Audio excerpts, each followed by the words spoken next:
ഇത് കുട്ടികൾക്ക് വാങ്ങി കൊടുക്കാതെ നിൽക്കുക. ഓരോ രക്ഷിതാക്കളും ശ്രദ്ധിക്കുക. നമ്മളൊക്കെ നാടുംപുറത്തുള്ള ചെറിയ ചെറിയ പീടികളിലൊക്കെ അല്ലെ ഇതേമാതിരി നല്ല കറുമുറ് നല്ല എരും പുളിയുള്ള ₹1 ₹2 ഒക്കെ ചെറിയ മിഠായി അല്ലെ അധികം രക്ഷിതാക്കളും കുട്ടികൾക്ക് മിഠായി വാങ്ങാൻ ₹1 ₹2 കൊടുക്കുമ്പോൾ ഓരോ രക്ഷിതാക്കളും ശ്രദ്ധിക്കുക. ഇത്തരത്തിലുള്ള സാധനങ്ങൾ കുട്ടികൾ വാങ്ങി തിന്നുണ്ടോ എന്ന് എല്ലാവരും പ്രത്യേകം ശ്രദ്ധിക്കുക.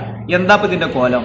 ഇതൊക്കെ ഇന്ന് ₹1 ₹2 വാങ്ങുന്ന സാധനങ്ങൾ ഭാവിയിൽ ലക്ഷങ്ങൾ കൊടുത്താലും നമുക്ക് തിരിച്ചു കിട്ടാത്ത അത്ര മാരകമായ രോഗങ്ങളിലേക്ക് നമുക്ക് ആയി പോവാൻ സാധ്യത കൂടുതലാണ്. അപ്പോൾ ഓരോ രക്ഷിതാക്കളും ശ്രദ്ധിക്കുക. നമ്മളൊക്കെ നാടുപുറത്ത് പീടികളിൽ ഉണ്ടാവും ഇതേമാറ്റ കറുമുറു ആയിട്ടുള്ള ഒരു മിഠായി അല്ലേ ചെറിയ ഭരണികളിലൊക്കെ ഇട്ട് വെച്ചിട്ടുണ്ടാവും. പക്ഷെ മാരകമായ രോഗങ്ങളാണ്. അപ്പോൾ ഓരോ രക്ഷിതാക്കളും നമ്മളെ വീട്ടിലുള്ള കുട്ടികൾക്ക് പറഞ്ഞ് മനസ്സിലാക്കി കൊടുക്കുക. ഇത് അത്ര നല്ലതല്ല.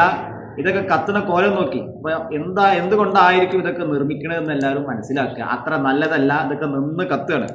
ഇത്തരത്തിലുള്ള മിഠായികൾ ഇന്ന് ₹1 ₹2 കൊടുത്ത് നമ്മൾ വാങ്ങി തിന്നുമ്പോൾ നാളുകളിൽ ലക്ഷങ്ങൾ കൊടുത്താലും നമുക്ക് നമ്മളെ ജീവൻ വരെ വലിയ അപകടത്തിലാവാൻ ചാൻസ് ഉള്ള ഇത്തരം മിഠായികളെ നമ്മളെ വീട്ടിലുള്ള കുട്ടികൾക്ക് വാങ്ങിക്കൊടുക്കുന്നത് എല്ലാ രക്ഷിതാക്കളും നിർത്തുക. ചെറിയ കുട്ടികൾക്ക് ഓരോ രക്ഷിതാക്കളും പറഞ്ഞ് മനസ്സിലാക്കി കൊടുക്കുക. ഓക്കെ, അപ്പൊ ഇത് നല്ലതല്ല. ഒരിക്കലും ഇത് തിന്നുപോകരുത്. ഓക്കെ.